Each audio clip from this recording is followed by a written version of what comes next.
WIFTBPM.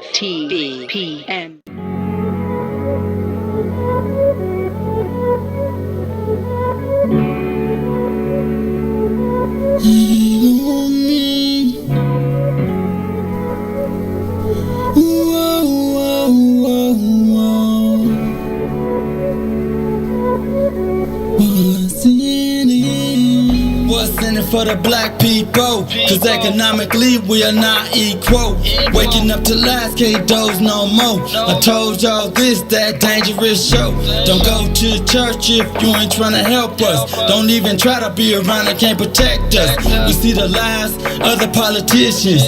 We need money, no symbolism. It's Maze and Sonya and Ruthie and Todd explaining how we all come from God, giving us tools to beat the odds. If we united, our movement gon' start. They ain't tryna help us, they ain't tryna do nothing. We gotta do something, we gotta stop running. It's time to confront the problem. Really, you expect your oppressor to solve them. What's in it for the black people? All the lies we didn't heard before. Time to pay attention, you gotta do more than listen. Need some action with it on the count of 3. Let's go. When is my people gon' stop the hate? Look in the mirror, realize you great. But we always argue with our brothers, but his others gon' take our place. Stay in tune and stay on top. Bout who for us and bout who not. Just green light the black economy. Then watch all the shooting gon' stop. To my black people in power, just remember who put you in power. If you really wanna save all the black princesses, be Mario or not Bowser. They gave us a hard job, we gon' make it if we do it together. Divided before, we gotta evolve. We confidence you with it before you started. With no confidence in the people, we always gon' be the What's in it for the black people? All the lies we didn't heard before. Time to pay attention, you gotta do more than listen. Need some action with it on the count of 3. Let's go. What's in it for me? What's in it for you? Who's telling the lies? Who's telling the truth? Black people realize the sun shines for you. So stop the divide, see what melanin do. What's in it for the black people? All the lies we didn't heard before. Time to pay attention, you gotta do more than listen. Need some action with it on the count of 3. Let's go.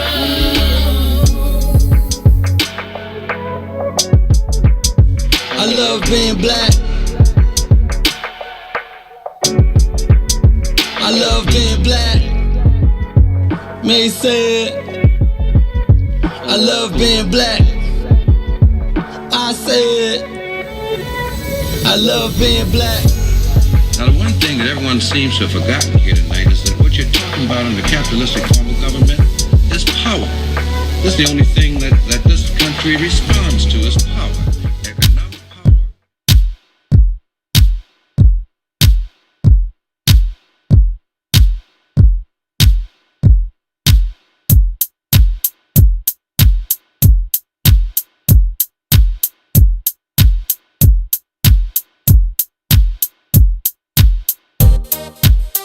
What's in it for the black people? What's in it? What's in it for the black people? I'm in it. What's in it for the black people? What's in it? What's in it for the black people? I'm in it. For the black people. For the black people. For the black people. For the black people.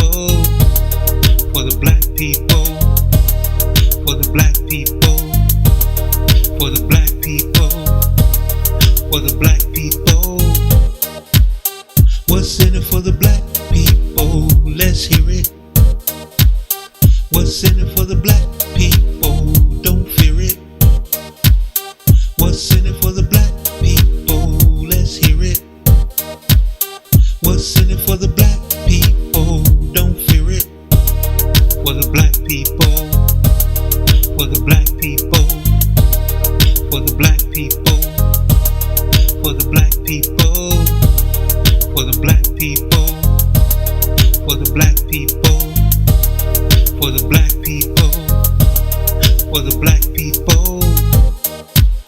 What's in it for the black people? You know it.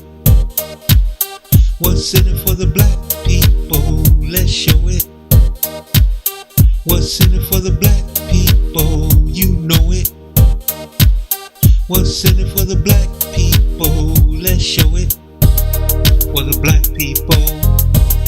For the black people. For the black people. For the black people. For the black people. For the black people. For the black people. For the black people. For the black people. For the black people. For the black people. For the black people. For the black people. For the black people. For the black people. For the black people.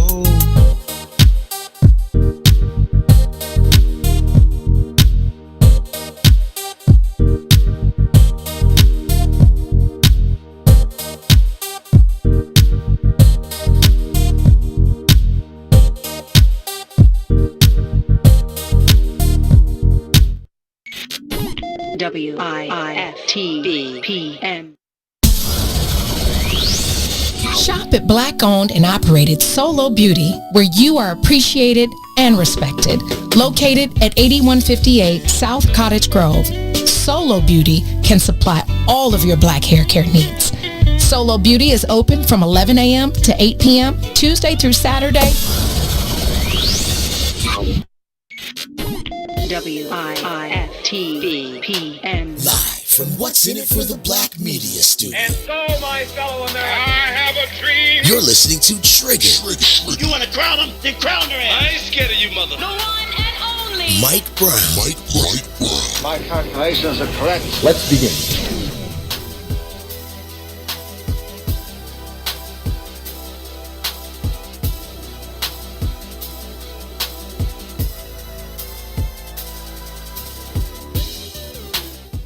Hey, what's going on? We are back. We're back with Trigger with Instructor Mike. I'm your host, Instructor Mike. Yeah, buddy. So we're going to go on ahead and get right into it. But before we get into it, shouts out to Herb Howard and Tucson Warner. I said what I said. Mace Jackson, Sonia Escobar. I'm going to call her Ruthie. Her name is Ruthie. I almost called her Rudy. I messed that one up. Yep. And Todd Stroger. What's in it for the black people? If you're watching by YouTube, go on and hit that subscribe button, hit the bell for notifications. If you're watching by Facebook, hit the stars, hit the like button, and hit those stars because, again, that helps to support great content on this page, So, of course, I'm going to dive right into it. People have been asking me, what's your opinion, as if I don't have one, about the video with the Chicago police officer and the domestic that occurred with her boyfriend, ex-boyfriend, things like that. We're going to talk about that because it stems from a lot that goes on interpersonally. Your choice of where you choose to work doesn't do anything to, in essence, exempt you from any type of personal situations and traumas that you may deal with. You know, in my time, I've seen a lot of police officers get into domestic disputes and things like that at home. And that goes to answer, in fact, another question that I've always had an opinion about or always wondered about is we talk about police officers that get into the police departments and get into human conflict with other people on the job, and why that when it comes down to the looking, in essence, of things about the law, your Graham versus Connor, Tennessee versus Gardner, things like that. Why is it that you have some police officers that, they become corrupted? And that's not to say that this police officer is, but you got some police officers that do become corrupt and things like that because of the traumas. We can elude them from the traumas, that occurred at home. And that's one of the reasons that these things do happen the way they do. So you got a chance to look at that video. You know it's a Chicago police officer. You don't see the star. You don't see the name or anything like that. But we see that she is in a domestic dispute, an argument with a man and his, I guess, who is his now girlfriend from another state. And in looking at that, you begin to see that there's a conversation that takes place, an argument about, what's going on between this. Is this the girl that you've been texting? Is this the girl you've been messaging? Things like that. And the girl, she's apparently the one that's recording, the young lady from out of town.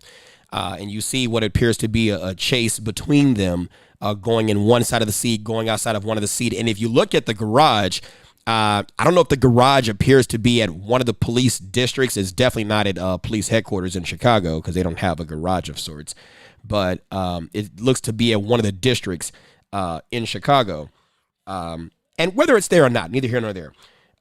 Clearly, she could have been fresh off the job, like fresh out of work, or maybe it was a lunch break, because most Chicago police officers that I've ever dealt with, some of whom are still friends of mine, they don't wear their uniform outside of the job. They'll wear some type of other clothing or conceal that, over, especially if they're going to court, or if they're off the job, going home and stuff like that. So the fact that she still had her uniform and her sweater still on, with her pancake holster, which is just another way of concealing your weapon, stuff like that, lets me know that either she was on the desk or, she had something.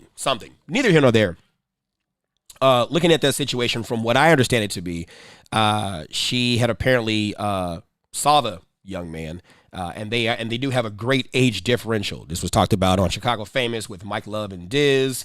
Shouts out to them as well. Every Monday through Friday, 3 to 6. Check them out. It appears to be, you said, covered up, obviously, yeah. And it appears to be that she appears to be older in age than he is. And that was also a part of the conversation yesterday. I saw insecurity. I saw insecurity greatly. Now, the conversation was, could an older person be with a younger person, and could you expect that relationship to go the distance? Yeah, that relationship could go a distance. I don't know the distance, though. And in a point of honesty, I've dealt with older women, too. Even as a younger person. I mean, I was 17 years old in high school, and I was getting hit on by a person in the school. I won't say who this person is, because that person, whatever, I will shut up. Go ahead. So sorry. You had predators like that around you. Yeah. Predator. The legal definition of predator. But yeah, yeah. Okay, predator. We'll leave it there. Face.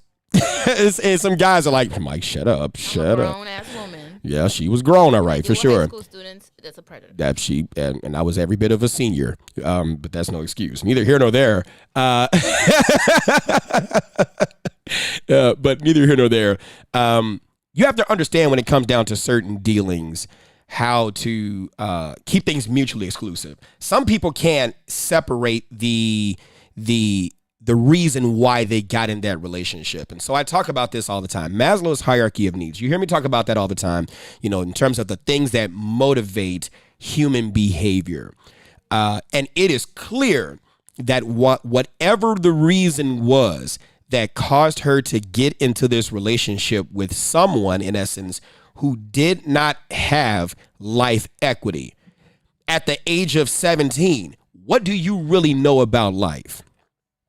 That doesn't mean you couldn't have gone through a great deal of trauma that caused you to, quicker than some, or arguably quicker than most, develop your beliefs and opinions about the world around you. You have some very mature, in essence, 17 and 18-year-olds, 19 and 20 and things like that. But are you really who you need to be so that you can be who you want to be?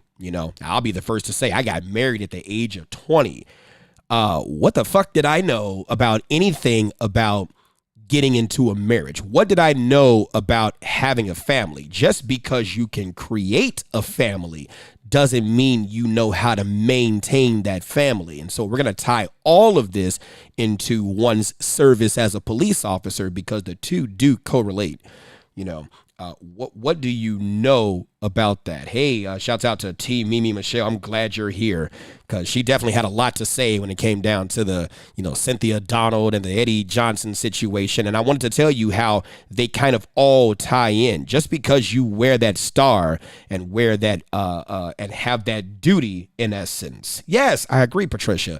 Just because you have that star and have that duty to protect and serve doesn't exempt you from the motivations that cause us to have human conflict, because there's a human behind the star. There's a human behind that duty. There's a human carrying out that duty. And you are only as good. Yeah, that's what that was for sure. You are only as good as you can be when you're in a state of calm and things like that. But once you get triggered by that thing that causes you to, be motivated to engage in certain behaviors, that trigger could be strong. That feeling, that motivation could be strong, and that never really gets looked at. So when we look at that situation, yes, could she have?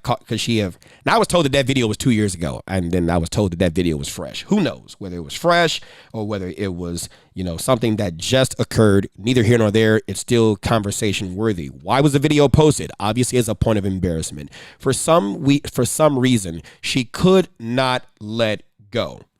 She couldn't let go. And so when you look at that, how does someone in her 40s that has maybe anywhere from 15 to 20 years of life equity beyond that of childhood or adolescence, how does someone not let go of someone like him who has clearly shown that they have a desire to move on? I was just having this conversation this morning. Consumerism. Okay. What is consumerism? Well, we're consumers, right? We consume things. I don't care what your goals and your dreams and your morals are, whatever the case may be, we consume things. We want things that are going to reciprocate the same kind of action. Okay. Let's just take, for instance, I have something at Walmart that, I like to purchase. As long as Walmart carries this thing and carries the quality of this thing, my motivation is whatever this thing does for me, this store is the carrier of that. I'm going to continue to go there and get that. When Target then decides to carry that thing and Walmart doesn't carry that thing anymore, I don't care how good Walmart is. I am not going to remain loyal to a store because of the brand name. It's something inside of that store that motivates my going to that store because that is an option. But once the option changes to someone else, my loyalty will gladly shift. It's nothing personal. It's simply business. So you're right, Patricia. Unresolved issues. In essence, as I would say, stuck in fuck. And this is clearly a stuck in fuck situation. This is clearly what this is. She relied on him to be something that at that time he had the capacity to be. Maybe it was just a sex situation, right? Clearly, that's what it could have been at that age. And that's what it was. And even at the age of 17, it was a sex situation. But you can only, let's get blunt here. You can only get so much fuck out of a sex situation. If that person isn't doing anything to spice it up, or doing anything special to, keep the, excitement going and things like that, especially at the age of 17, when you begin to grow and you begin to get, in essence, loose, I don't want to say loose, but pushed out into the world, and you begin to meet new people and you begin to get new experiences and you begin to get into this thing that I call life college, right? That's the time between your 18 and 29 where you begin to test the real world applications of the things that you've learned, both positive and negative, in your childhood and adolescent, time of human growth, if you will. And so as you begin to get new experiences, your opinions about things change, your motivations change, your loyalty has changed. And by right, they should, because you are evolving as a human being. You are evolving as this person that is learning that, yes, this works. No, this doesn't work. Okay, I'm learning because of betrayal. People are as loyal as their options. Okay, I was taught this lesson when I was young, and now that I'm older, now it's coming back to me, or I was told this, but I didn't learn this lesson, so I got burnt. And now that I got burnt, I learned about this lesson the hard way. It's a trial and error period. And so you have to ask yourself this question: what was it in her that caused her to feel that she was going to get whatever she thought she was going to get over the long haul. I'm telling you, as a person who made that mistake, and I'm going to talk about the marriage in essence, but I'm not going to say or cast any disparaging remarks towards my ex-wife. No, she's a wonderful person. And the thing is that you need to be adult enough to talk about things that are mutually exclusive. The marriage could be what it was, but the person can still be who they are, and you can find the value and the greatness in that person. That's called being an adult. But you know, I even have it in my book right here. What I tell myself first, children's real world affirmations of self-esteem. One of those affirmations in there is I must make myself what I need to be to make myself what I want to be. So I don't care how good of a husband you want to be. I don't care how good of a wife you want to be. If you aren't certain things, you're not gonna be that. But I'm pretty sure people have tried to tell you, but you were too busy, stuck, and fuck. Right? So we're gonna talk more about that. We're gonna come back to that after we take this break on What's in It for the Black People Media Network.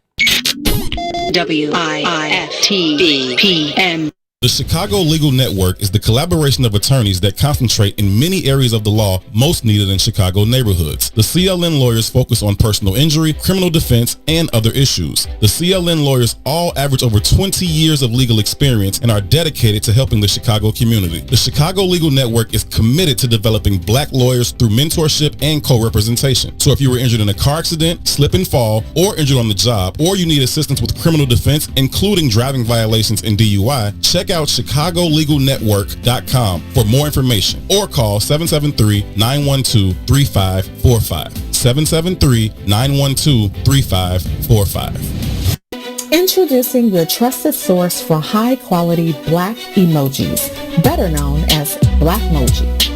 We believe black is beautiful, and that beauty should be reflected in the digital market. Now there is an app that does just that, starting with Black Greek letter organizations. Blackmoji D9 offers more than an emoji app. It is a cultural experience of black excellence. Download the app in the Apple or Google Play Store to access a specially curated catalog of emojis representing the Divine Nine. Use the emojis to celebrate Black Greek events, acknowledge current events, support social causes, and learn about esteemed Black Greek members who blaze the trail of Black history. A portion of every subscription goes toward a scholarship fund specifically for members of Black Greek letter organizations to help keep the legacy alive. Download the Blackmoji app today.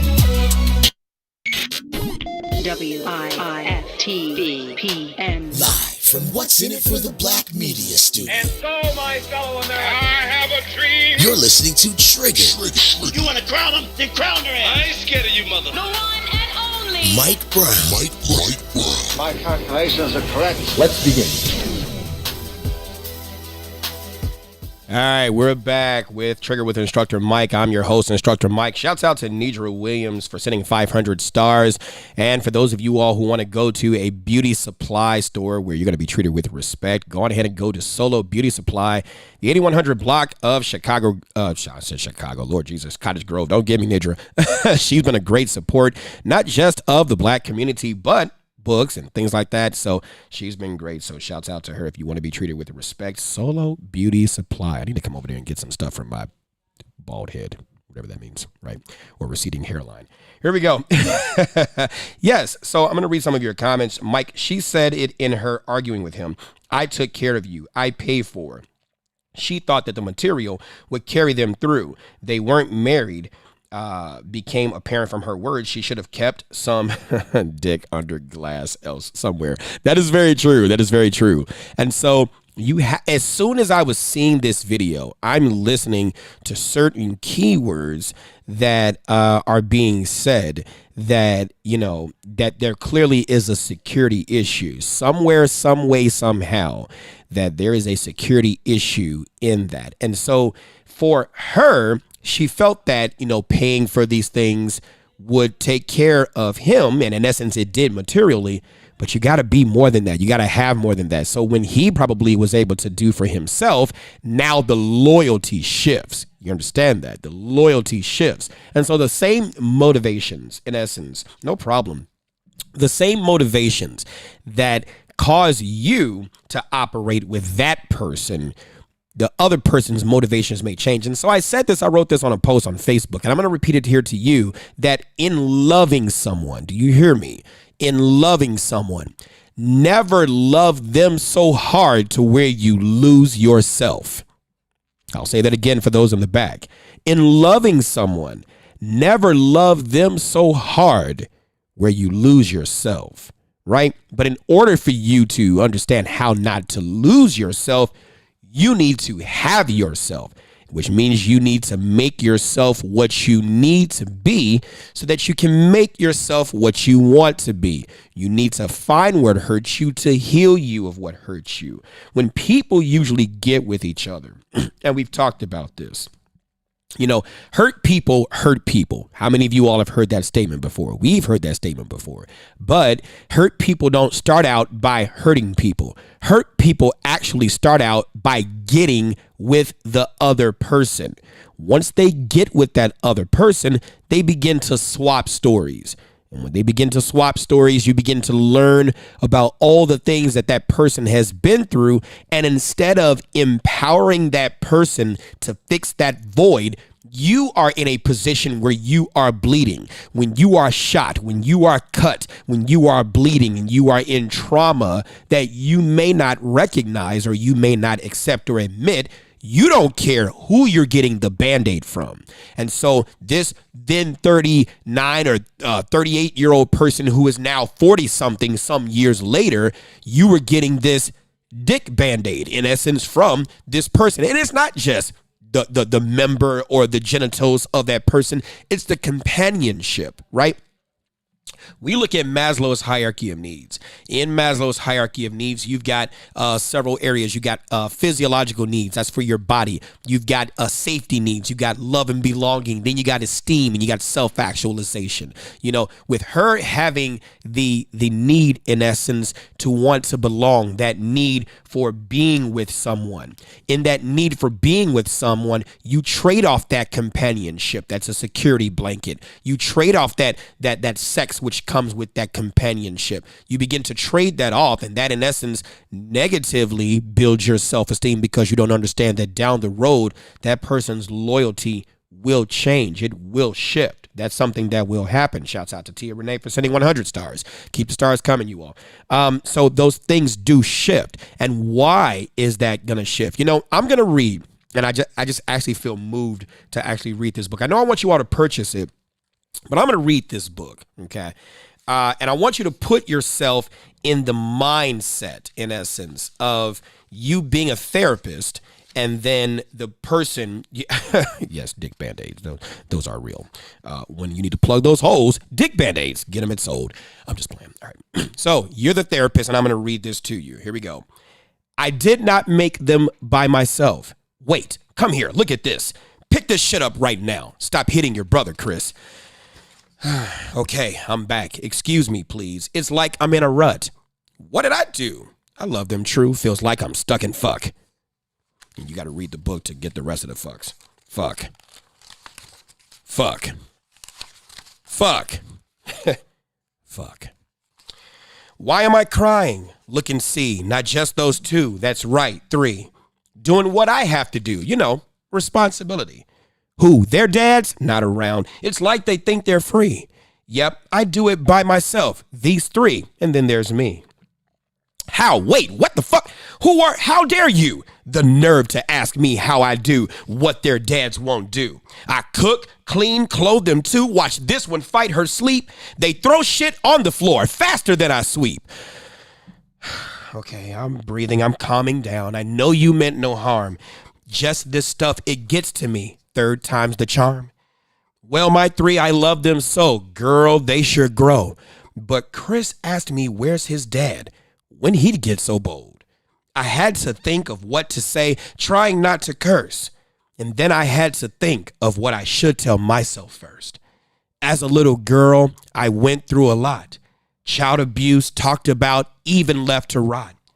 I grew up and ran away. Finally, I was free. Then I met his dad. Was as happy as can be. I thought. Anything you want, he said, I'll protect you. With my past and the abuse, what's a girl to do? Cooked for him, clean too, the things he didn't do. When we met, he told me that. I told him, I got you. My bills paid. I didn't ask how. Oh, the security. Finally happy. Then I thought, what if he leaves me? Perfect? No. He been through what I've been through too. Gave him sex when he said, girl, I love you. And you know that's how that shit goes, right? 9 months later, out came Chris. Thought he'd give us joy. Sleepless nights, early days, bottles and diapers. Oh boy. So much for what I thought finally made me free. As Chris grew, oh, it's true, more responsibility. I didn't make him by myself, stood up and told his dad, you're gonna help me out or you will wish that you had. What? He said, how could you? I try to help you out. You can't cook useless. You don't clean useless just about. Yeah, I said this. As time passed, Chris's dad started fading away. Fuck him, I told Chris. We're gonna be okay. Chris wouldn't remember now. He was just 2 years old.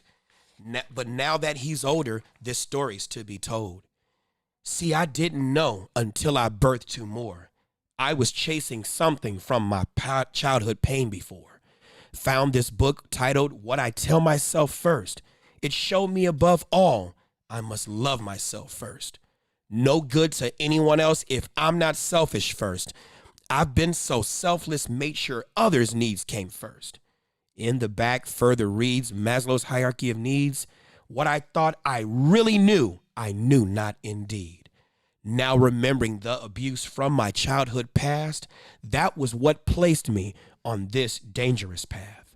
Post-abuse, I met his dad. My life was filled with voids. Oh, the pain it motivates, puts fire behind the choice. Chris's dad protected me, sheltered me too. But what did I do for myself? Was I insecure too? When Chris came into this world, I really needed his dad. I felt like he'd be there for us, like with me in the past. I was blinded, oh so blinded, couldn't even see. How could I gauge his dad's responsibility? Could he shop? How about wash, even fold or sew? I never learned to ask. How would I ever know? So here I am expecting him to be the best for us.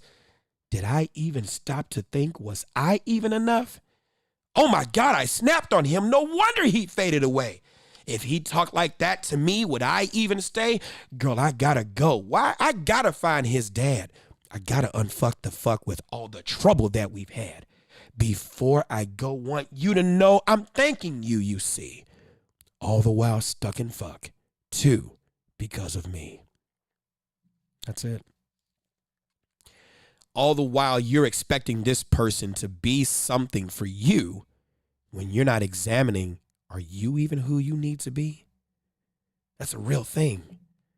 It's easy to point that finger instead of looking at yourself. It's hard to do that. I want you to understand that we want to be right. Because who wants to be wrong, right? We're taught in school that, think about what we do to our kids when they fail. You get F's in school, you get punished. You're not doing in school, you get it from the teachers, you get it from the staff, you get it from everybody else, and then you get it at home too. So we're not taught that failure is a part of success if you learn from the failure, that failure can be a good thing, that this can be a launching platform where you begin to learn. Some of you people watching me now or listening now, you probably beat the shit out of your kids. I want you to feel sad. You should feel sad because you were beating the shit out of them when all the while not understanding that learning occurs at the top, but they can't get to the top if they're stuck somewhere in the middle. And who's responsible for creating this house, this home where learning is possible and it is encouraged, not forced? You are. And so you're responsible for that. And so failure is in fact a part of success if you learn from the failure, but now you want sympathy as an adult when you're fucking up. And it works that way, but it doesn't work that way, right? And so we take all of this and we look at that situation with the police officer. What was it about her that caused her to lean into the arms of a person that had no life equity? That if you think about things from a business perspective, right? You think about things from a business perspective, right? This person is not who they need to be. So how can they be what you want them to be when they are not who they need to be? And so now you need this person to be this thing, and they can't be this thing for you. And so remember I said hurt people. That's not how it starts, though. Hurt people start off by getting with each other, and they begin to swap stories and change stories about that hurt. And instead of empowering that person to be better, oh, you don't know how to cook, let me show you. Oh, you don't know how to protect yourself, let me show you. It becomes you don't know how to cook, I'll do this for you. You don't know how to protect yourself, I'll do this for you. Why you don't know how to protect yourself? Because my mommy did this, because my daddy did this. I'm a victim of child abuse. I'm a victim of this. I'm a victim of that. And so all of these points that you know about each other, when shit gets bad, they become powerful daggers. It's not just any knife. It becomes a special kind of knife, a special kind of dagger where you can dag at or you can stick at the place you know will hurt them.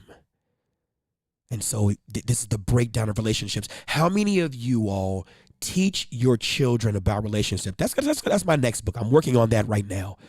What I tell myself about relationships. I'm going to come up with another crafty title, but that might just be the title, right?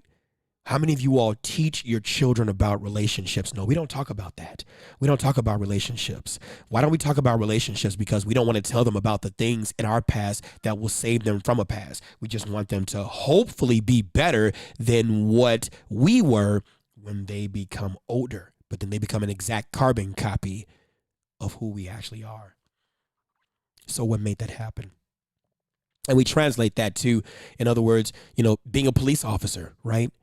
You got that star, you got that gun, you got that authority, but you still have the human motivations, in essence, that motivated you to take on this job as a protector, take on this job as a public servant. Because in essence, it's a thing of power. You don't understand. If you don't understand, you should, right? That thing of being a police officer is a thing of control. It's a thing of that I'm going to take back from the person who took from me so that I can stand in the gap and maybe protect others who otherwise can't protect themselves. And so when you come across that trigger, here you have a public servant, one of our black sisters, right? You ask for more police officers in the community, and we have a police officer here in the community. And here you see a situation where our black sister is dealing with trauma from a person that she clearly can't get anything from. What can you get from this young man? And if you look at the age of that young lady, they probably were similar in age, right? He got with someone who in essence, was the same age and in the same generation. So you're talking about two different mindsets of how they're raised, two different mindsets of this thing called family. How many men out there are still hurt little boys on the inside that haven't learned some of the things they've needed to learn, right? That's where this book, that's what motivated this book. Mommy, Daddy, please teach me. How many of you all have parents, or you as a parent have said this yourself? When your child back talk to you, who are you the fuck? What did you just say? Boy, I put food on the table, clothes on your back, a roof over your head. You don't have a pot to piss in or a window to throw it out. And as long as I'm doing for you, you're going to do what I say. As long as I'm providing for you, you're going to do what I say. I was that smart ass kid that would be like, that's your responsibility. That's what you're supposed to do. If you don't do that, you'll go to jail and I'll be in DCFS custody. For sure, I got my ass whooped. But was I telling the truth though? Yeah, I was telling the truth. Mommy, Daddy, please teach me.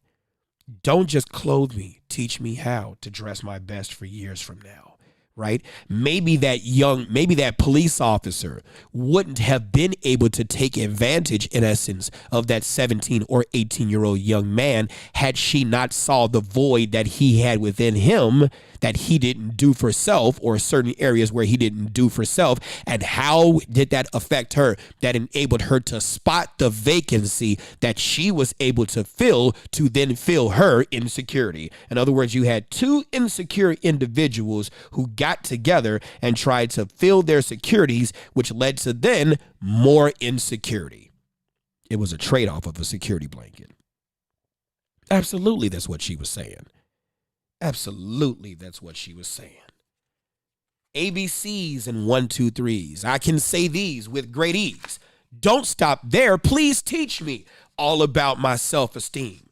What should I tell myself first? I can be great. I love me first. I know I must do for me that which makes me so happy. We don't teach our kids these things as we should. The things that you don't teach your kids become the areas, in essence, where the insecurity lies in wait until that person, like that police officer, comes along and tells you exactly what you need to hear, which may not be the right thing you need to hear, but they tell you exactly what you need to hear so that you feel that this person will secure what the parent had a duty, in essence, to help secure. This reminds me about the book that I just released, What I Tell Myself About No. And why did I write that book? What I Tell Myself About No helps you understand the power of rejection. I'm just going to read one passage from here. Off to school on this great day, for today is Valentine's Day. I walked up to her this time, said, would you be my Valentine? What did you think she said? That's right. She said no, and I just cried. I ran home to Mom. Why? Oh, why? I don't know, Mom said. 'Tis true. No one can love you better than you. You're going to get more no's like that. No is okay. You must bounce back. Just imagine if you heard that when you were younger and you were read that repetitively. Did you hear what Mom just said in this book? I don't know why she said no, but that's okay. You're going to get more no's like that. No one can love you better than you. No is okay. You must bounce back. No means next opportunity, but if you don't have that self-esteem that's based on the real world, we hear self-esteem in affirmation books out there, but they could be, in essence, fluff, because you're telling them all the positive things to insulate them from reality. That's why kids are killing themselves at an alarming rate. That's why we have a National Bullying Prevention Month. What do you think certain bad cops are? They're kids who became adults who haven't healed from these issues. They haven't healed from these issues. They're on Amazon. I also have them with me and I sell them. I'm also going to be at a pop-up shop. I think it's 741 East 75th Street, Chicago, Saturday, 2 p.m. to 6 p.m. Okay? I'll put it on my page, Mike Brown, stuff like that. I'll also put it on here too. If you want to purchase these books, come out.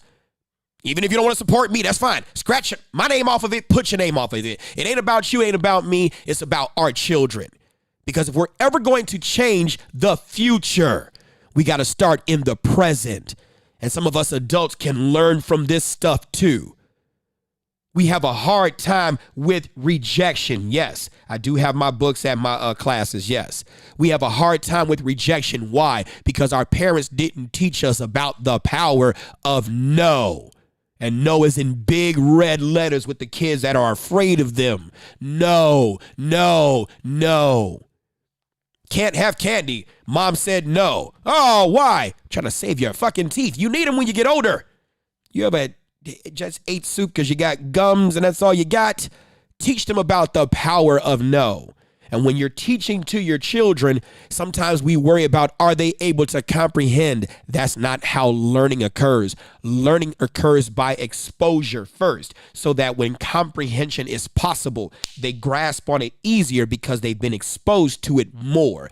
Teach them. That's why you have certain families who play classical music while their child is in the womb. That's why you read to them every night. The brain is actively learning, even though the person cannot regurgitate what you've said.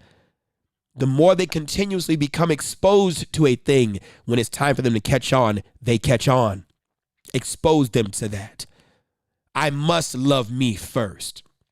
I must be selfish before I am selfless. I am no good to anyone else until I'm good to myself. I must do for myself first.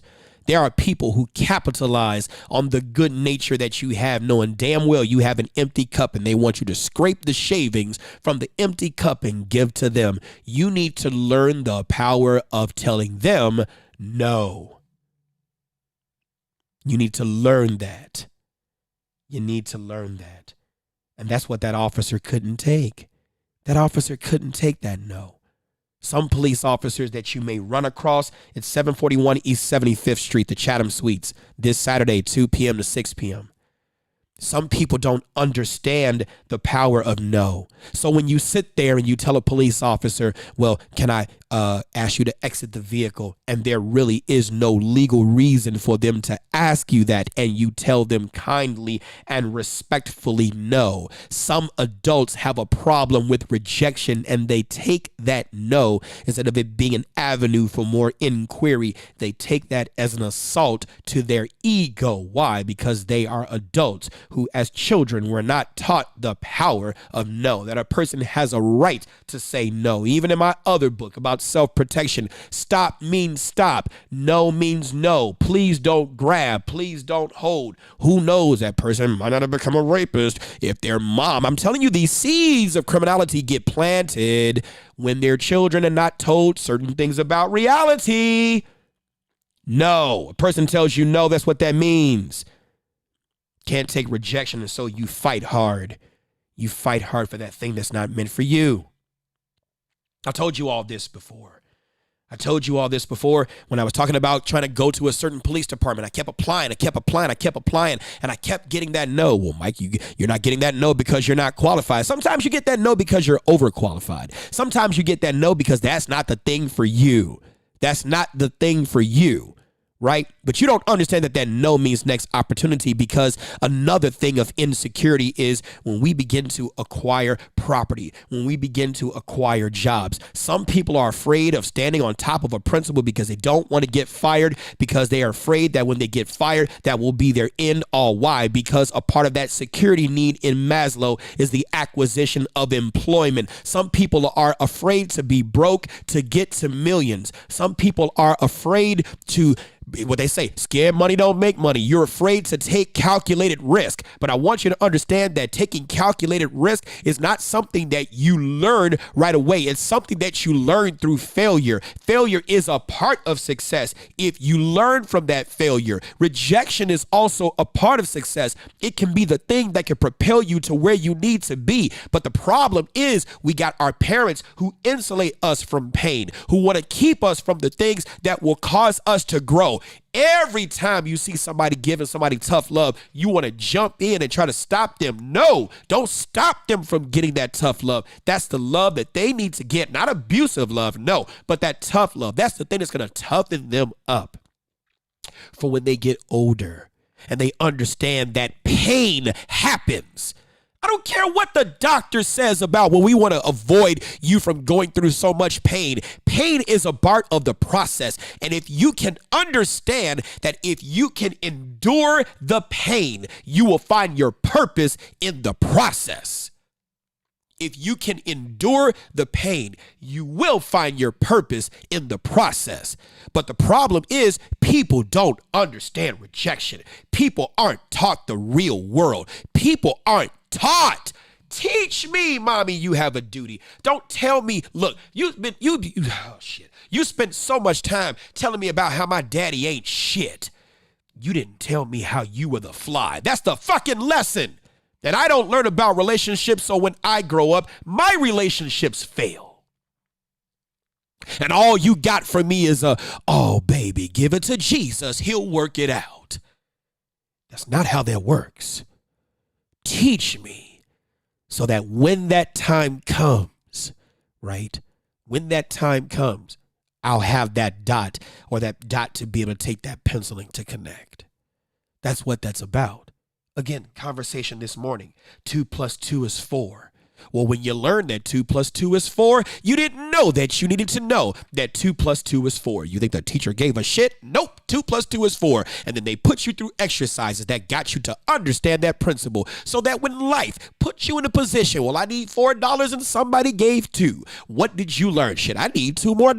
Well, how did you come to that conclusion? Because I remember a point in time where I was taught that 2 + 2 is 4. And so I need $2 more. You got my $2? If I don't get that change, you don't get that service. Or if I don't get that change, I know that I'm missing something and I got to find a way to get that $2, right? So you're able to solve other problems when people teach you what you need to know, and they force that upon you because you need to know. Parents, you have a duty to teach your children. And I looked at that video and I watched that. I still got that video. I watched it so many times. She's 40-something years old and still in a mental position like a kid. Why is that? A lot of us are walking around with wounds from our childhood that we have not fixed. And we continue to be used by other people, most of whom won't tell you what they see in you. Some of you all watching or listening, you have blocked someone in your life. I want you to think about that. Go back and revisit that block list. Let those names trigger the thoughts that you need to have in your head. There was somebody in your life who told you something that you needed to know, but you blocked them because your ego was connected to your security. Ooh, your ego was connected to your security. General Colin Powell, we know who Colin Powell is. General Colin Powell, in his 13 rules, look it up, 13 rules. Avoid having your ego so closely connected to your position that when your position falls, your ego falls with it. And I'll double down on that and say, avoid having your ego so closely connected to your position of security that when your security falls, your ego falls with it. That person probably told you you were insecure and automatically you attacked them instead of taking a breather, taking a step back. Okay, you say I'm insecure. And be honest, address the elephant in the room. That's how you deal with crisis. Address the elephant in the room. Here we go. Yes, by you saying that, I did feel like you were trying to attack me. I'm not saying you are. I did feel like you were trying to attack me.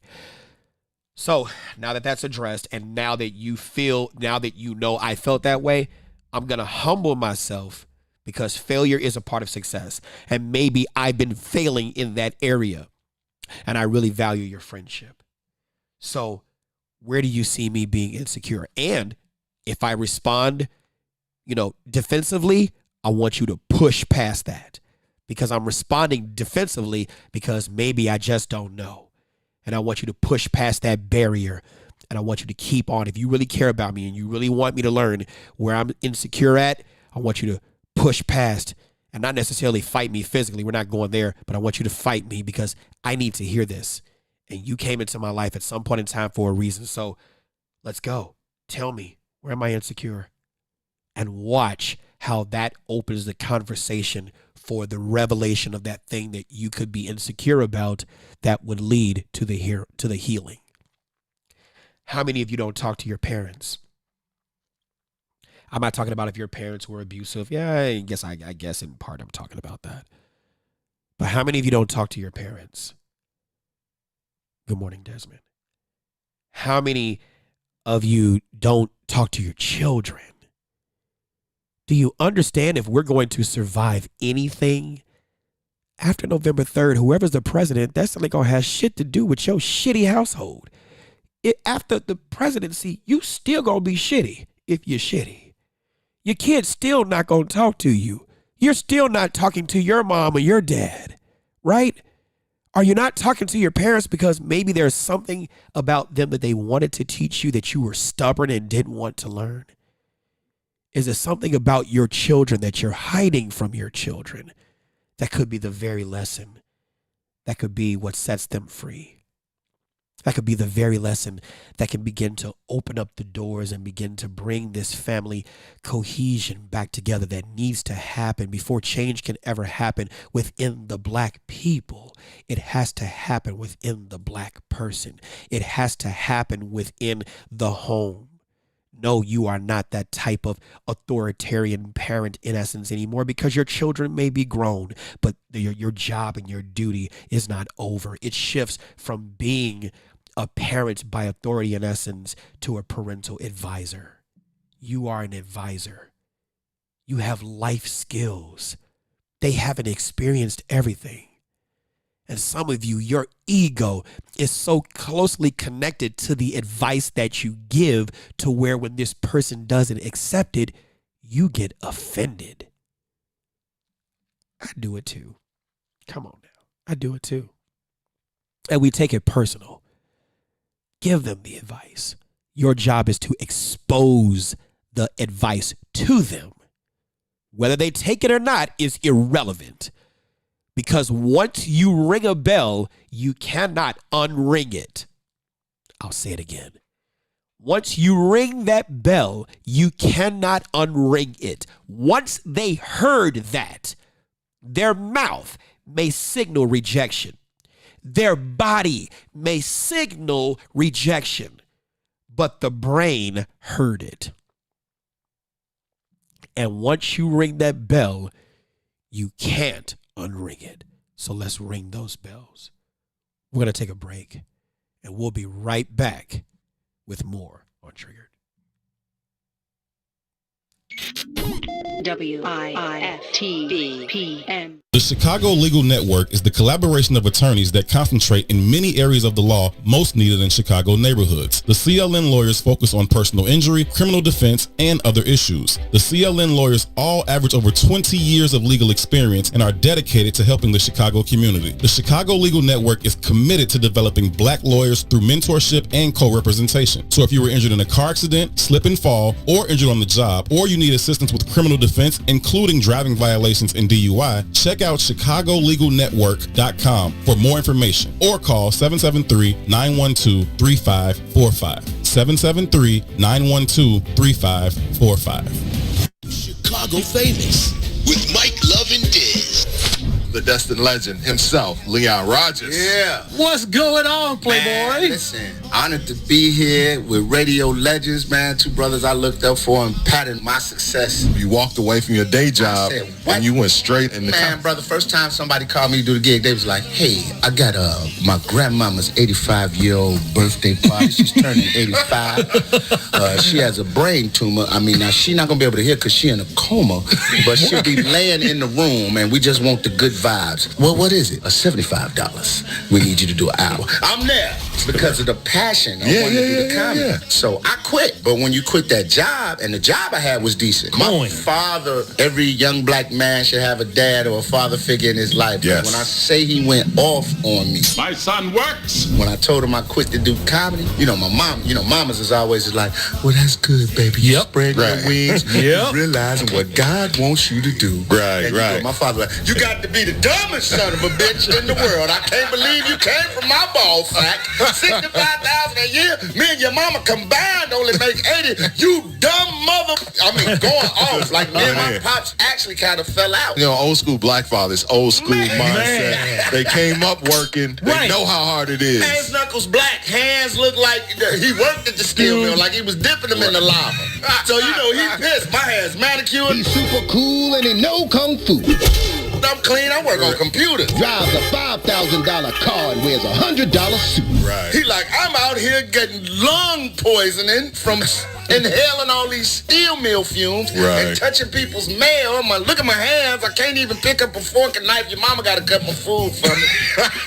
And you want to quit to do some damn comedy. He hell. Chicago Famous, 3 to 6, Monday through Friday, right here on What's in It for the Black People Media. I was going to ask you, so, growing up, did you ever have an old racist family in your neighborhood? Did you have one live next to you or one down the street? Just somebody's house that you know on the block, you didn't want to go nowhere near that house. The neighbor who was directly behind us had a real problem coming outside seeing my white mother and my black father. We got us the gun line. This dude built an 8-foot fence, more like 10 foot. They put up the Huck Finn joint. Exactly. That shit looked like a castle. You know, my dad, he's a big guy, football player guy, my dad guy who walks over there. Old school and black. he's like, yo, I don't appreciate these apples in my yard. He's like, motherfucker, we don't even have an apple tree. These are your apples. You like apples? Your kids are throwing apples over here. Okay, there's that little space, but there's still a fence. So they're right there looking at each other. Tell him about the gun line, boss. And I said something like, yeah, Dad. And that dude said, shut up, you little monkey.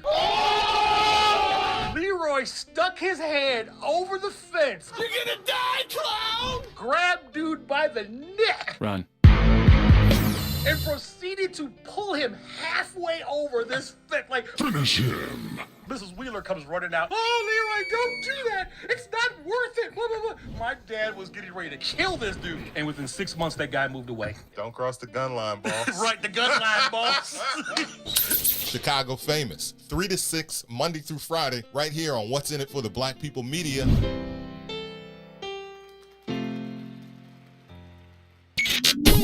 WIIFTBPN. Live from What's in It for the Black Media Studio. And so, my fellow Americans, I have a dream. You're listening to Trigger. You want to crown him? Then crown their ass. I ain't scared of you, mother. The one and only Mike Brown. My calculations are correct. Let's begin.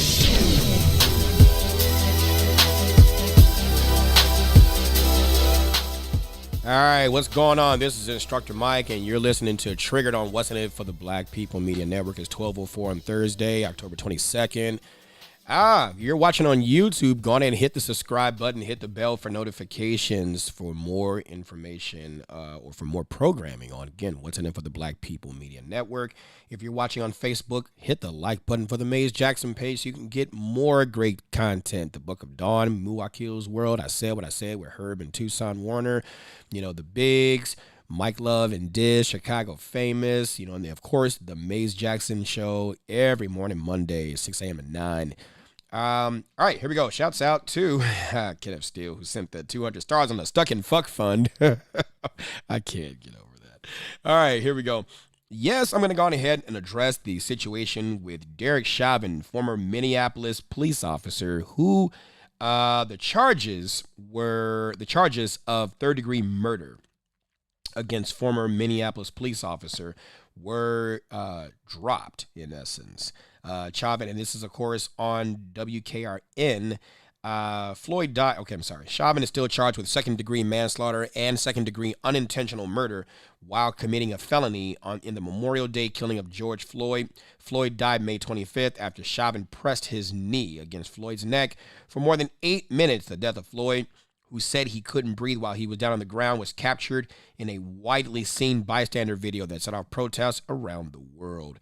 3 other officers, To Chow, J. Alexander Kung, and Thomas Lane, are facing charges of aiding and abetting unintentional second-degree murder and aiding and abetting second-degree manslaughter. Chauvin, who was arrested May 29th, was released early in October after posting $1 million in bond. All 4 officers have been fired.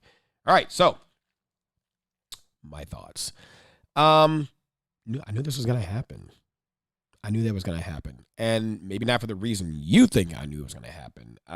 Third-degree murder, or third-degree murder, in essence, in that charge, that's a really, that's kind of like a coverall type charge. I want you to understand that states attorneys and district attorneys and even United States attorneys, they kind of operate differently. There are certain cases where there's political pressure to charge certain things. Then it's kind of like the same thing with the Jason Van Dyke case, where they charged him with first-degree murder, and then they had the lesser included offenses, so he would be convicted of something instead of walking away with just nothing.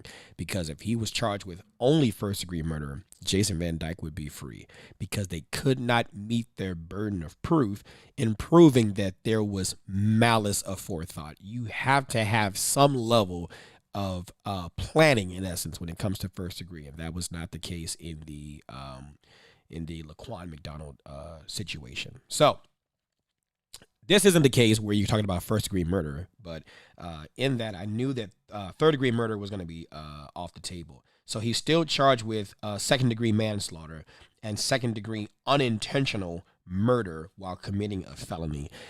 Is he going to walk? It depends. It really depends on a lot. Now, take out what you may think may be the racial component in that case, because it does play factors. But when we take that away and we look at the facts of the case and we look at what's out now, there are two different type of videos. There's the video from the bystanders where we did see George Floyd lose his life. Okay, we saw the off-duty paramedic on the side of the road that was telling the officer, Derek Chauvin, get off his neck, get off his neck, get off his neck. We saw that, okay? But then there was the leaked body camera footage, and I still have that footage, okay? There was the leaked body camera footage that showed that when the officers arrived on scene because of a call of the passing of a counterfeit $20 bill. Now, that in and of itself doesn't automatically mean that that person deserves to die. Obviously not. We can never allow this in our society, that something that is a property crime should cause a person to die. But if you were to see George Floyd on that day and on that body camera footage, you see someone who exhibits signs of being under the influence of some kind of substance, okay? And the more you begin to hang around people that, or not even hang around, but, just are around people who exhibit certain signs of certain, behaviors and things like that. You're not a medical professional, but you can pretty much put two and two together. You've ever said this person looks high, this person is off that shit, whatever the case may be. And so when you look at that, as they tried to take him into custody, they had to go through a lot of verbal convincing, a lot of, talking him out the car. George just wasn't in his right body. The sane and non-drugged George Floyd was not who was on that video. There's another video going around of George Floyd in a porn, and he performs well. Okay. So you're seeing different George Floyds, if you will. The George Floyd dealing with the police officers that day is probably not the George Floyd that everybody believes him to be or that he regularly was. Okay. And so that George Floyd is the George Floyd they were dealing with, right? I saw the video. They tried to take him to the car. He was in handcuffs. Getting him in handcuffs wasn't, easy. It was difficult. But then they got him into the car, and George really didn't want to go. And I get it. Who wants to be locked up, right? He really didn't want to go. And they put him in the car after, so much time verbally convincing him to get into the car. And after he got into the car, he's rather tall and strong, and he was able to wiggle his way, and eject himself, in essence, from the other side, the passenger side rear of that car, to the point where they had to extract him out and put him on the ground. That's when Derek Chauvin came up, put his knee in his neck. And the part that really gets me as a trained instructor, defensive tactician, I taught defensive tactics and stuff like that. So I'm very familiar with the use of force and, the ways that police officers train, and even having enough sympathy, in essence, or empathy for someone who's been wrongfully arrested. I've been in that position too. Yeah, and I agree, Douglas. Both George Floyds are human, okay? Both George Floyds are human. I'm going to address that comment too, okay? Because if we talk about what's in it for the black people as self-defense, then if someone's trying to do something to you, are you going to stop that human being? And then I'm going to introduce another suggestion too about where policing should go, where I think policing should go. But if you look at that situation dealing with George Floyd, when they tried to get him out, you know, him putting his knee on his back or somewhere in that area when they tried and he had continuously physically resisted, that doesn't necessarily bother me. What bothers me is when you see that he's no longer putting up a fight, you know, where you see that he's saying, I can't breathe. That part is the part right there that bothers me, because you've got witnesses, you've got paramedics, you've got other officers who are there. You know, you've got other officers who are there. And so after hearing that, after seeing George Floyd begin to lose signs of life, you begin to see that he is starting to become unconscious, struggling to breathe. You then stayed on his neck and then had your hands in your pocket. That is the troubling part for me, outside of tactics, because that's not tactics at all. That's not tactics. In fact, there is a chokehold in essence that you use, but it's deadly force. When you're trying to get that person to go to sleep, you're trying to get that person out all the way because they tried to fight you, they tried to take your weapon, they tried to kill you. And you're right. That was the humanity that was not shown to George. So that's the part that I have a problem with. Will he get convicted of something? Yeah, he will. Will it be murder? I don't know. I'm looking at the charges with second-degree manslaughter and second-degree unintentional manslaughter while committing a felony. I think that the state may have enough to really meet the burden of both, but don't be surprised if he gets convicted of the second-degree unintentional murder while committing a felony, because the choke or the knee compression, in essence, is not the only thing that killed him. It was one of the contributing factors that led up to. But toxicology results will show that other factors of other narcotics that he had within him combined with that and the exacerbation of, now I'll answer your question, Sharon. It sent 890 stars. You damn right I'm going to answer that question, Sharon. I'm going to answer that question after this. But the concoction of the medicine or the medication or the things, the narcotics that he had in his system, coupled with the excited delirium, okay, the excitedness, raising your own blood pressure that was already raised, you know, by the resistance, and then the vasoconstriction or the neck compression didn't help it at all. But if there were other factors that led up to it, then those factors, in my, guesstimation, based on, experience and watching trials and being a part of certain things investigative wise, that becomes a factor in the case. Okay. So we'll just have to watch and see what happens with that case. Now, for the other three officers aiding and abetting in that, if they don't take a plea, which I don't think they will, okay, if they don't take a plea, I can see them being found not guilty on those cases. I can see that. I can see them being found not guilty on those because, he appears to be not resisting, and he's not because he's on the ground. But it depends on how close they were in earshot to be able to see, hear, and observe. And one person we definitely know, Powell, he had his back turned, so he doesn't know he might hear what's being said. I don't know if you can really gauge the distance by which a person can hear. That becomes something that becomes a matter of an assumption more than something that can be proven, So this trial is going to be something to watch. I'm definitely watching this. Kind of like the Van Dyke trial. I definitely watch that, toe to toe. Not toe to toe, but you get what I'm saying. Moment by moment. Okay. Here we go. Sharon, I'm going to answer your question, and then I'm going to talk about where policing kind of should go. And you said, had he not experienced that day, he would have been alive. Strong probability. I don't know. Maybe not. And at what point in time, Miss Douglas, do I ask you this? At what point in time do we talk about the level of responsibility that the individual person has within themselves? right? We can sit here and say that George should not have resisted. And that's true. George should not have resisted, right? But the drugs that he was under the influence of or on, could that have led to his knowingness in this resistance? How many of you have ever blacked out and later on learned that you did something that you had no knowledge of, right? So, I mean, there's a lot of unanswered questions. Looking at your other comment too, Ms. Douglas, Tal could hear he was responding to the bystanders. Okay, to which I ask you this. If a lot of people were talking to you at the same time, can you hear them all? And can you clearly decipher what each individual person is saying?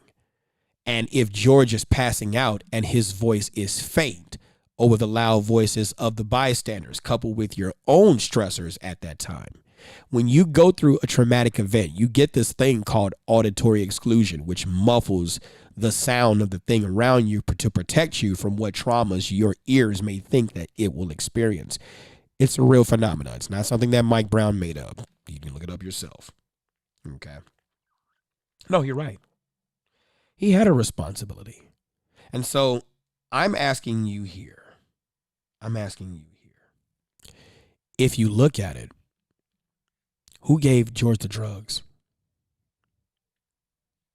I'm waiting. Who gave George the narcotics? Right? I bet you that the person who served George that day, what is he thinking? When the toxicology results come out and say this person was under the influence of these narcotics, oh shit. Even if he even remembers, because I don't remember everybody I taught, right? So if I don't remember everybody I taught, and I teach a lot of people, I know he probably doesn't, he or she probably doesn't remember everybody they served. But if George was a regular customer of that person from whom he bought narcotics, what do you think that person is thinking? Damn, if only he wasn't tripping on Sherm. Damn, if only he wasn't tripping on this. Now, some of you listening may say, no, that's bullshit. But it's not, though. In a criminal case, in a legal case, all the details matter. All the details matter. That's just like at an autopsy. And I have not forgotten your question, Sharon, at all. That's just like at an autopsy, right? A forensic pathologist doesn't just know that this person was shot multiple times, and then when the body comes into the medical examiner's office or the coroner's office, oh, okay, person died by homicide. Okay. That's not how that works. The forensic pathologist does a thorough examination of the body to determine if there were any other things that could have led to that person's behavior or led to that person's death, to see if there were any diseases that could have exacerbated or were made worsened by the introduction of that bullet into the foreign object into the body. Were there any things else, in essence, that led to this person's demise? And that's where toxicology becomes important. Kenneth, I agree with you. I think that all parties should submit a toxicology sample. Typically, that is what occurs in a use of force case. That's what occurs in a use of force case. Now, that doesn't mean every department subjects their members to that, but that is something that does occur in a use of force case. Typically, whenever you discharge your firearm, you got to go see the shrink, right? You have to submit to breathalyzer, blood and alcohol, things like that, just to make sure that at the time of your discharging of that pistol, you are not under the influence of any substances that could have altered your judgment, altered your perceptions that led you to your judgment that then led you to the actions. Most departments do that. Some don't. It just depends. Okay. You said, I'm sure it was a free. Let me answer your question, Sharon, before I get too deep, because I love the fact that you guys are engaging. Okay, I love that. Does a prescription marijuana card keep you from getting a concealed carry card in Illinois? Sharon, the answer to that is no, it does not. Illinois, the state of Illinois, will not restrict you from getting the license, okay? Because Marijuana is now legal up to 29 grams or up to 29.9 grams. Okay, 30 makes it a felony unless you have, I guess, some other reason by which you can acquire that. But 29.9 grams, and that's really cutting it close, that is legal possession for consumption. Okay, and that's what you can have on your person. Outside of that, 30 grams becomes a felony, a class 4 felony, possession of cannabis. Okay. Now, the problem then becomes, Sharon, when you are trying to acquire a firearm. On the ATF Form 4473, I believe the question is 11A. ATF Form 4473, question 11A. Are you now or have you ever been an illegal user of marijuana? And notice it states that it does not matter if your state has legalized it. It is still considered a Schedule I narcotic at the federal level. Okay, so the question then becomes, you're going to have that driver's license, or strike that, not driver's license. You're going to have that concealed carry license, but do you have the legal ability to be able to possess the firearm? Because the possession of that firearm becomes the exclusive control, in essence, of the federal government, or the transfer of that firearm from manufacturer to individual person. But the licensure is a state issue. Okay, so hopefully that answers your question. Ms. Douglas, I'm sure it was a free will choice to use. What does the source of narcotics that dealers sold? What are those people thinking? What did Reagan and Oliver North, Lieutenant Colonel Oliver North, think during guns for Contra, crack for Negroes? White people want to put the big microscope on. I get it. I see what you're saying. You're multitasking in your statements, but I kind of get the drift of what you're stating. Okay. And I get it. We're talking about the Iran-Contra affair. We're talking about the pouring of narcotics into the communities for the purposes of altering judgments and things like that. We understand all that. But just because narcotics is in the black community doesn't mean every black person does narcotics.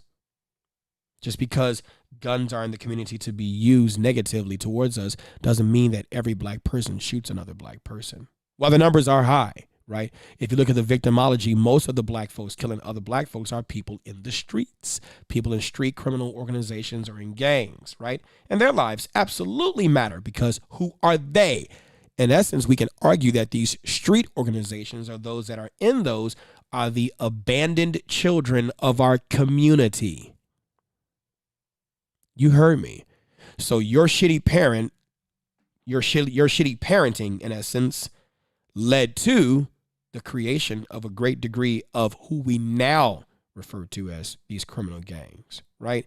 Don't get me wrong. Back in the day, gangs used to be a thing of, protection in the community. But ever since then, it's not about that anymore. It's about that get money. It's about that get money. And so the cycle continues. Question you asked, Sharon, however, can you purchase a weapon? From where? You cannot purchase a weapon if you're telling the truth honestly, right? If you're telling the truth honestly on that ATF Form 4473, no, you're not going to be able to purchase a weapon, because they will deny your purchase because you are a consumer of narcotics, more especially the marijuana, right? So no, you won't be able to purchase one legally. Excuse me. Now, could you maybe do a purchase privately? Should you? No. But whatever you're going to do, you're going to do, right? And it's all fun and games when you're carrying that firearm. But then what happens when you get caught? What happens when you get pulled over, right? What happens in the course of a situation where you get pulled over and the officer alleges the, possession of that marijuana and the consumption of it, and possibly you being under the influence of it, right? What happens with that? And having the possession of that gun. What are you going to do then? So we take calculated risk. I wouldn't suggest that you do that, but people do what they do, right? But are you able to possess it? No. You're not even able to purchase it, right? And no dealer should give you that firearm, nor are they going to, because now they're putting on the line their license, okay? So we're going to go on ahead and take a break, okay? And then we'll be back with more with Triggered. WIFTVPN. Introducing your trusted source for high-quality black emojis, better known as Blackmoji. We believe Black is beautiful, and that beauty should be reflected in the digital market. Now there is an app that does just that, starting with Black Greek letter organizations.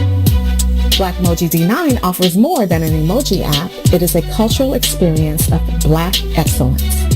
Download the app in the Apple or Google Play Store to access a specially curated catalog of emojis representing the Divine Nine. Use the emojis to celebrate Black Greek events, acknowledge current events, support social causes, and learn about esteemed Black Greek members who blaze the trail of Black history.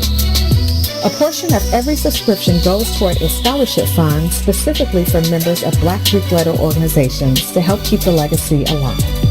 Download the Blackmoji app today.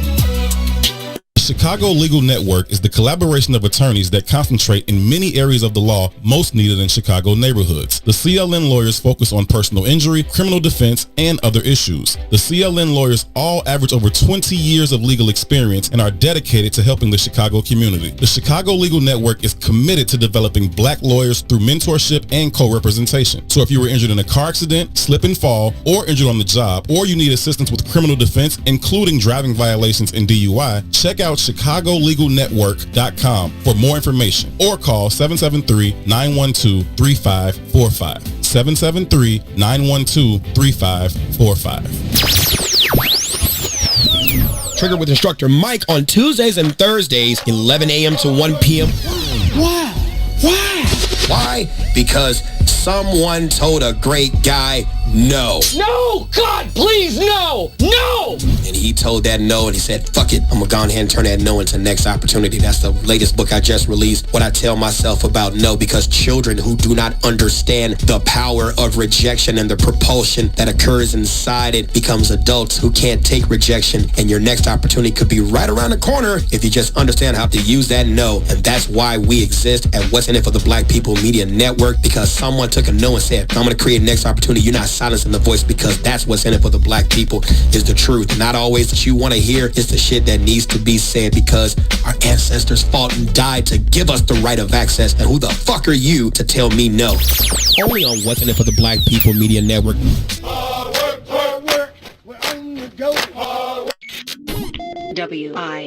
WIIFTBPN.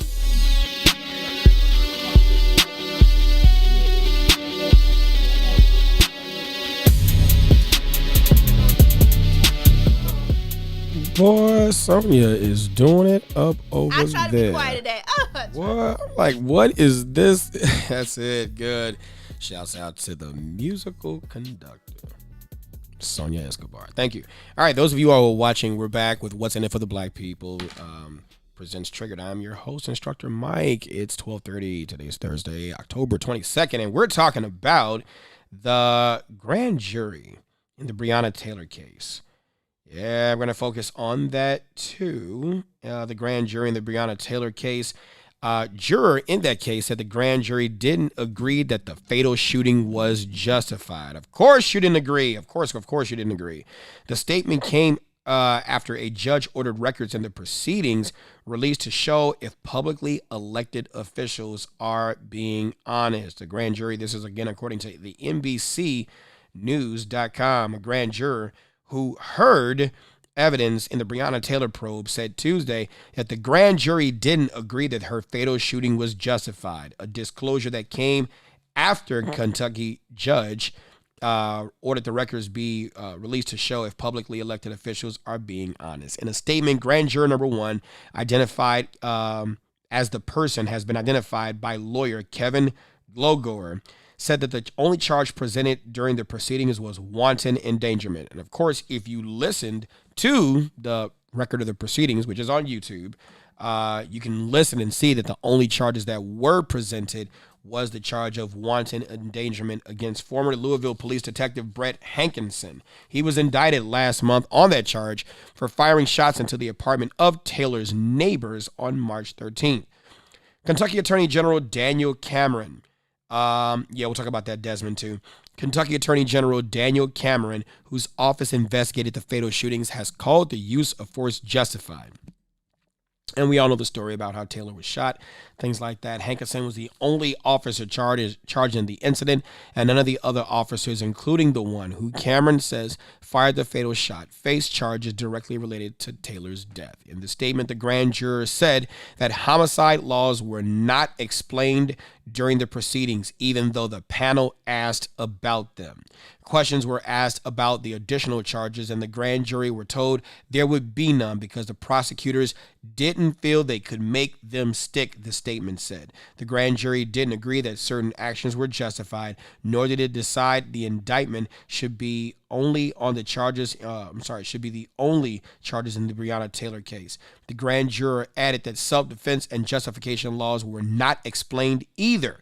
In a separate statement, another grand juror, represented by Glogor, said that they were pleased with the judge's ruling Tuesday and would be discussing the next possible steps with counsel.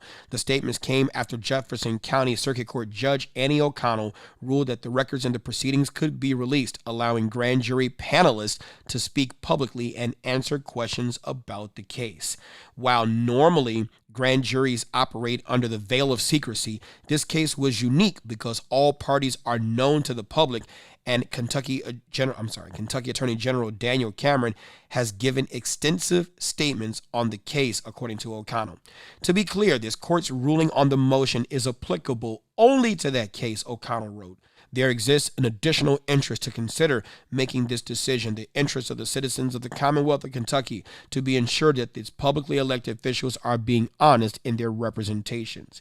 As applied in this case, this court finds that the traditional justifications for secrecy in this matter are no longer relevant, O'Connell wrote in her 11-page order. This is a rare and extraordinary example of a case where at the time that the motion is made, the historical reasons for preserving grand jury secrecy are null. In a statement, Cameron disagreed with the judge's decision but will not appeal it. He said that the recordings of the proceedings have been published and that, quote, legal issues like causation, justification, and others were always on the forefront during the months of our investigation and had to be considered as my office analyzed the potential charges. As special prosecutor, it was my decision to ask for an indictment on charges that could be proven under Kentucky law, he said, adding that he remained confident in the presentation made to the grand jury. Louisville attorney Leland Hulbert, a legal analyst for Louisville NBC affiliate Wave, said this was a major ruling. I do think that this ruling gives grand jurors the ability to discuss what they heard in a private room. Huber told NBC News. That's a landmark decision in my mind. You would think that it would be appealed because it is so rarely done. That's the end of that. So, my opinion about that. One, grand jury, and I wouldn't be surprised which he should appeal, because it, in essence, it doesn't affect what happens in other jurisdictions per se, because it's a local ruling, if you will. But if it was appealed to the Supreme Court, this would be a case that could be granted on certiorari in terms of whether or not judges in the lower courts can reveal the proceedings in a grand jury, and if grand jurors can be held to the secrecy of what occurred in that grand jury room. And that would be a specific and significant constitutional question. Do I agree with Kentucky Attorney General Cameron's decision not to present that evidence? If you can't make the case, yes, I absolutely do. And here's the reason why.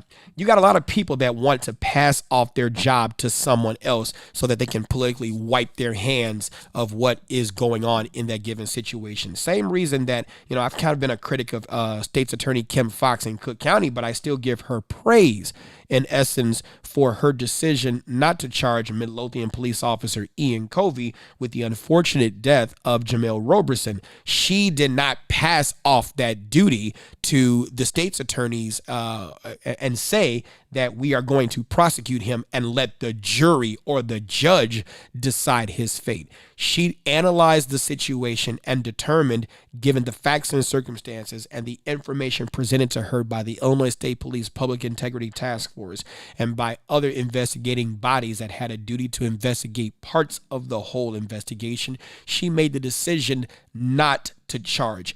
That decision, I don't think, was even political, even though she is facing a rather hotly contested race for her seat as the incumbent Cook County State's attorney. Neither here nor there, she could have been to that type of political pressure because he's white and say, we're going to go on ahead and not charge him. Or she, it's like she was one of those damned if you do, damned if you don't type situations, and so the evidence didn't support those charges.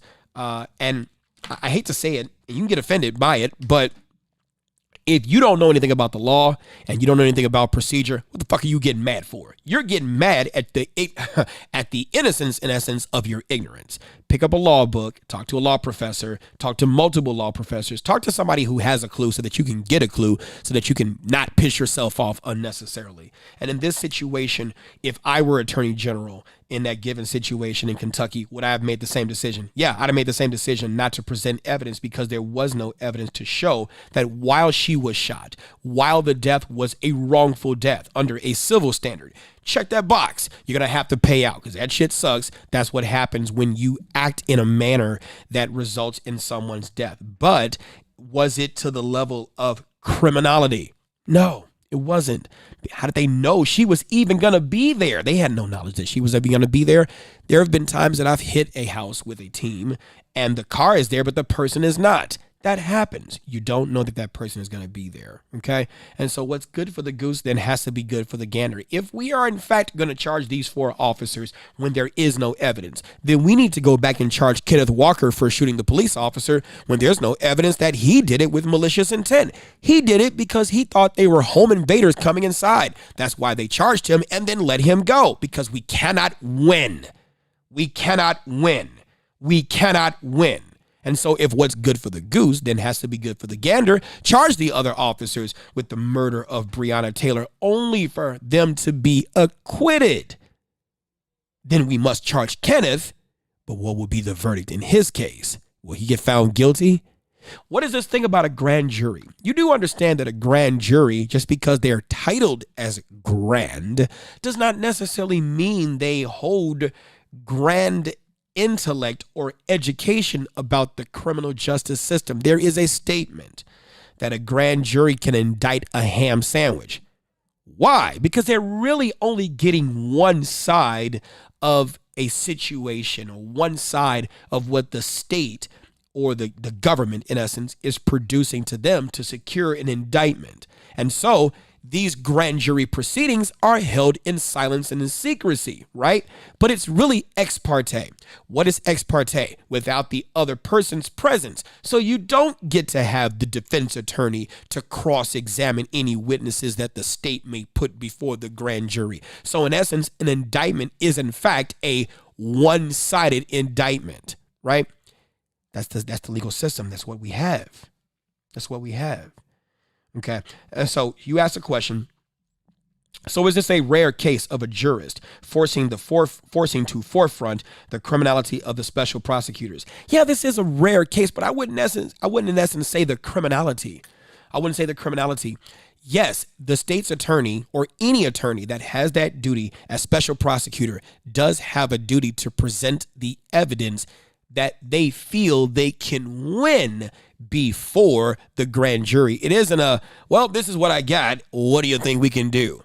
What do you think they're going to do? Of course they're going to indict because they don't fucking know. They just going off of, their we are just a collection of our education and our experience. And so during voir dire, which is jury selection, that's when you have your, preemptory challenges and you're asking of people about, there's a certain direction you want this case to go in as the government or the prosecution or the defense attorney. And so you have a list of questions. They fill out a questionnaire, and this is during regular voir dire, not during grand jury. Okay. Grand jury, these are just people who are just selected, and the state's attorney, they are impaneled to be the grand jury for a variety of cases. So they hear a variety of cases during a period of time, and then that grand jury has expired, and then there are another selection of more grand jurors who then hear a selection of other cases for state's attorneys and the government looking to secure indictments, okay?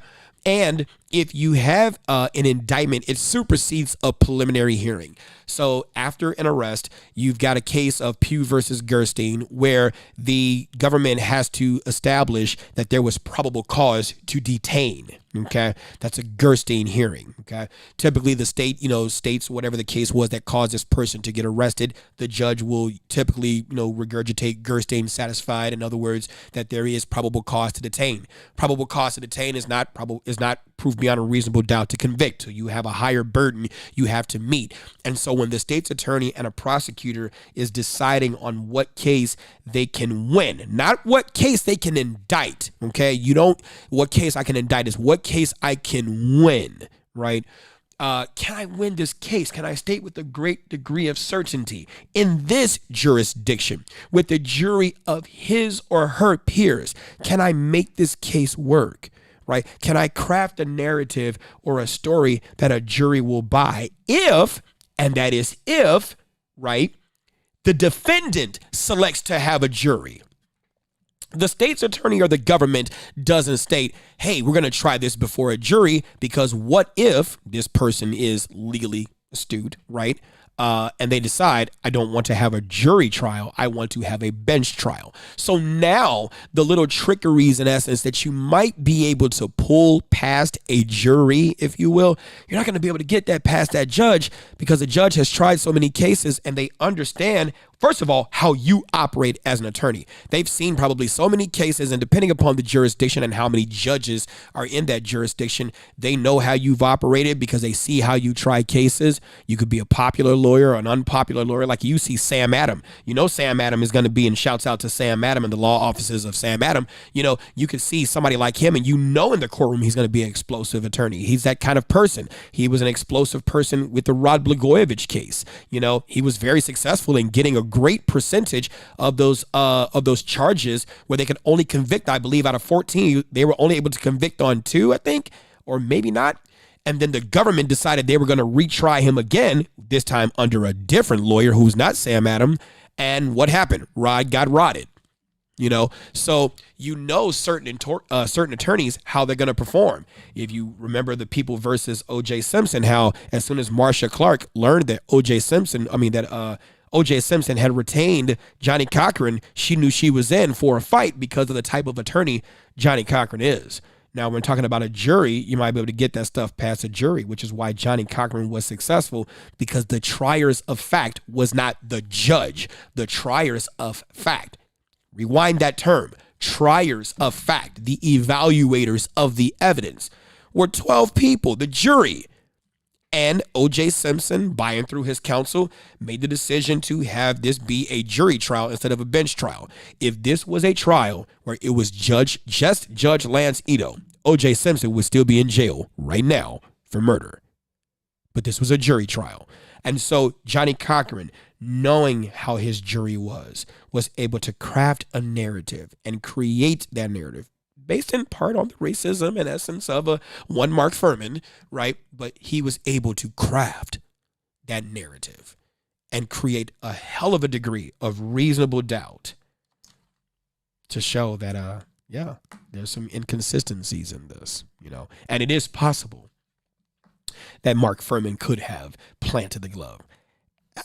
I don't think so. I think Marcia Clark put on a great reason why you would have had to have known so many things and so many other pieces would have had to have been in play for Mark to have been able to do this. But who cares about the truth? Let's talk about theory. And so it worked for OJ, and OJ isn't the only person who's gotten off. There have been other black folks who have gotten off and other white folks who have gotten off too. I get it. So that's not the focal point of this conversation. The focal point of the conversation is whether or not we should present evidence before we're going to indict grand jury when I have an ethical responsibility. You think about that. You think about how much pressure was on the black Republican attorney general. Regardless of your political affiliation, you're still black. So you think about that type of pressure that he's under, right? On one hand, you're black, right? So you've got that affiliation, right? And then on the other hand, you're an attorney and you have a very It's like you're caught between the two. You know, if you do your job, you're going to be treated like shit. You're going to be talked about. You're going to be called all kinds of coons and get death threats and all kinds of shit from people who don't understand the law. But then on the other side, if you do charge him with that and secure that indictment, for sure, you knew that the grand jury, they couldn't wait. We didn't learn anything about, self-defense. We didn't learn anything about, the case because I wasn't presenting that to you. And even though we asked, we didn't get the answer. Right, because that's not material to this case. This case is about wanton endangerment. Those shots that were fired that should have been in a specific area that was not, that endangered the lives of other persons, and having done so with wantonness or with the desire to want to harm others, things of that nature. That's what this case is about. Not about the whole self-defense, not about what if the shooting was justified, and the jurors saying that, well, we didn't say that the shooting was justified. We don't care. We didn't ask you your opinion about that. You are impaneled in this case only to assess what we've presented before you, because we've made the determination on that case. So we don't care whether or not what you want in that. That's not how the grand jury works. So what's in it for the black people should be educating ourselves about the criminal justice system. You don't have to accept it. It's not about acceptance. Some people want their knowledge of what they acquire to be titled or to be tied, in essence, to the acceptance of that thing you learn about. These two are mutually exclusive. In order to make a better mousetrap, you have to learn about the current system of how mice are then trapped, to then say, nope, that's bullshit. I can do it better, and then I have more plans. But you understand how to make better plans from the design that's presently in place. There we go. Learn about the system so that we can make the type of change that we need to make. And I'm still trying to find out. Sonia, I'm still trying to find this out. How many people are willing to die to make that change? Yeah, that's a hell of a question, ain't it? How many people are willing to die to make that change? What does that mean when you step into that call, or you respond to that call with that person who has a gun, or that person who has a knife, or that person who has some kind of tool and is hell-bent on trying to kill this person? How many of you are willing to put your lives on the line? How many of you are willing to tell your family every day that today is the day I may not make it? Today is the day I may not come back, and my affairs are in order. So if I don't come back, this is what can happen. How many of you all are willing to torture your families with that reality just to, act in a manner that is for the common good? Is there ever a place? Well, that's what can happen though. Fight. Yeah, you could fight, but you could hit in the face, and that's it. Sleep, death. Right, get shot. I'm just saying, you get shot. It's a bunch of things that could happen. So you can't ignore the outcome because you don't want the outcome. Right? You have to face the outcome in terms of that's what could happen, and we prepare for that. Right? So how many people are willing to do that? And that's the question, because if you think this change is going to happen legislatively, if you think this change is going to happen by defunding the police. And I just listened a couple of days ago to Mayor Lightfoot, who did her budget address to the city council on Zoom. Watched the whole thing, in fact, twice. And I may not agree with certain things, but I do love the statement that she made that defunding the police is exactly as it sounds.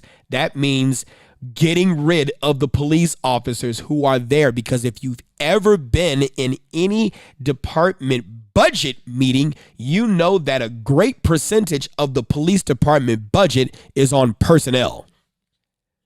It's on personnel.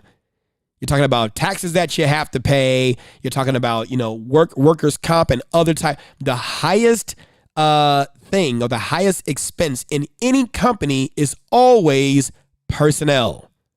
Personnel. And so if you look at that,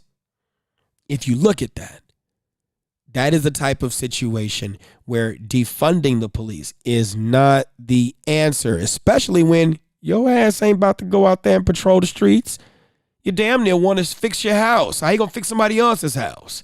You damn near want to clean your own shit. It requires energy, patience, fortitude, a survival mindset to call yourself being brazen enough to want to step out there and deal with somebody else's shit. Come on now. I don't expect you to be perfect, right? But damn, you got to be something. Ms. Douglas, you said Mike Strahan's interview with the one cop in the Breonna case, and that's Sergeant Mattingly, I believe. In the Breonna case is worth watching. Cop was arrogant. Mike missed a few questions, but look at Strahan's face. The one cop who got shot. Yeah, that was a sergeant. I watched that interview too. Not every racist has a desire to want to kill black folks. And I'm not defending racism. Racism sucks. Fuck it, right? But you're not going to find the perfect society. I'm looking at what's in front of you. And not every racist person goes around wanting to kill black folks.